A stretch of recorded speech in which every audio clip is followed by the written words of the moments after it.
All right, guys, I want to talk about one of the common problems that people face when trying to build muscle and eat more food. Now, you can tell that I have some size to gain. I'm not going to lie about it. I've just been through a very long dieting phase and kind of on the light end, and I need to gain about 20, 30 pounds here, and I'm going to push up my lifts. Very much looking forward to it. I'm about 3 weeks into the diet, and already I'm starting to see some of the things that I recall from each of my other bulking phases when it comes to those plateaus. You get stuck, the calories climb, your metabolism adapts upward, and you have to eat to stay ahead of it. Now, if you're not tracking your food, that's the first problem. I don't even list that here in the Hardgainer cheat codes, but definitely be tracking your food. I recommend MacroFactor.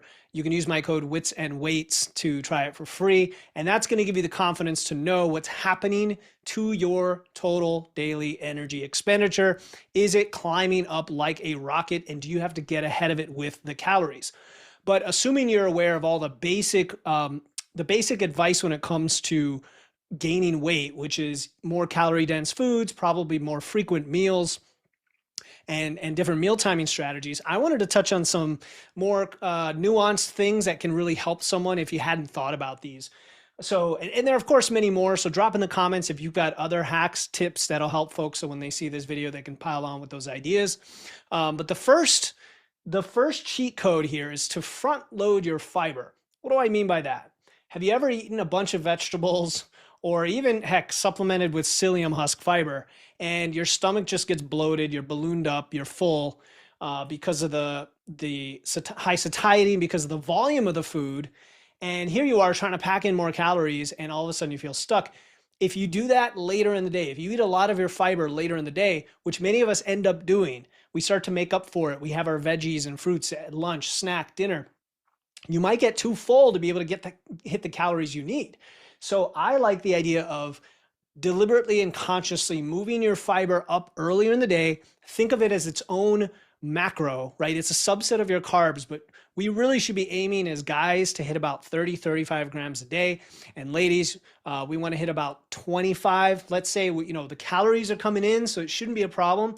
However, the volume can be a challenge. So front load your fiber earlier in the day so that you could either deal with those feelings of fullness earlier and then start to get hungry again and pack in the food, and or so you don't feel like you're playing catch up and forcing yourself to eat later, which is not a sustainable solution. All right, so the second cheat code here is to it's called the 100-gram training window. The idea is your carbs are higher. Your carbs are probably 2, 3, 4, 500 grams a day, depending on your calories, if you're a man or a woman. And 100 of those grams minimum, putting those in your training window, whether that's 50 before, 50 after, 100 throughout the workout. Maybe you're sipping on some dextrin or what have you, but trying to really pack in those carbs. And that's a minimum. So the 100 grams is just a nice round number to plan in for your meal plan, for your training window, to make sure you've got that. I've got clients and I've had folks who, they're really good at having protein, but they sometimes forget or they don't have as many carbs as they think around the workout.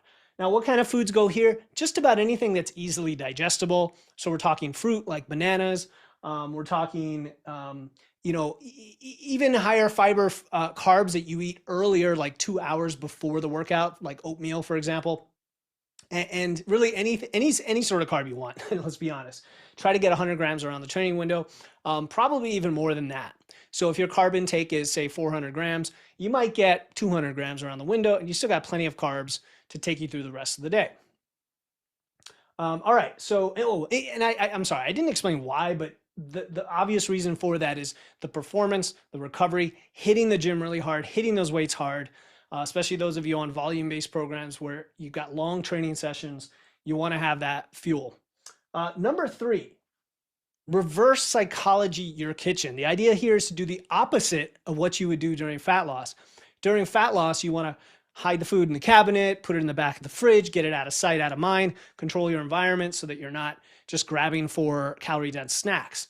Well, during a bulking phase, you want calorie-dense foods. Now, I'm not talking junk food or ultra-processed food necessarily, although if Pop-Tarts are your go-to, feel free to put them on the counter.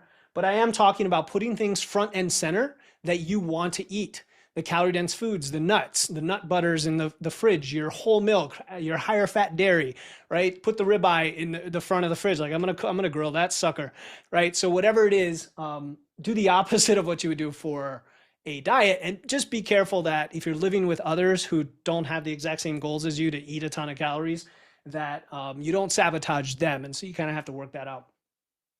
All right, cheat code number 4 is dense foods first. And what I mean by that is the order that you eat food for every meal or snack, because of the way our hunger signals work, we want to eat the denser foods, the liquid foods first, so that we don't ramp up, we don't tamp down the hunger and then make ourselves feel full and like we can't get through the meal.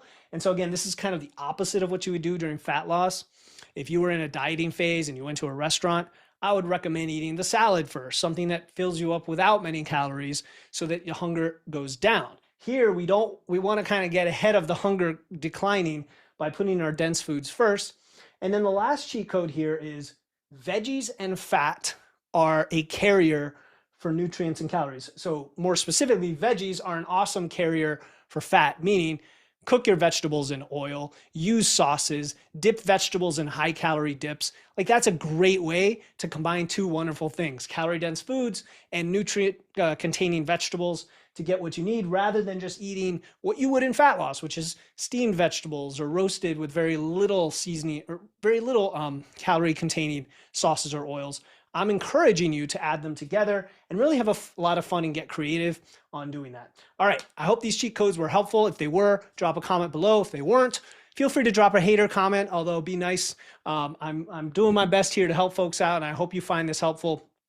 And I'm sure you have lots of other things at work. You don't have to do everything.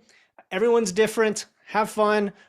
Subscribe if you want more videos like this with evidence-based strategies, and I'll see you in the next video.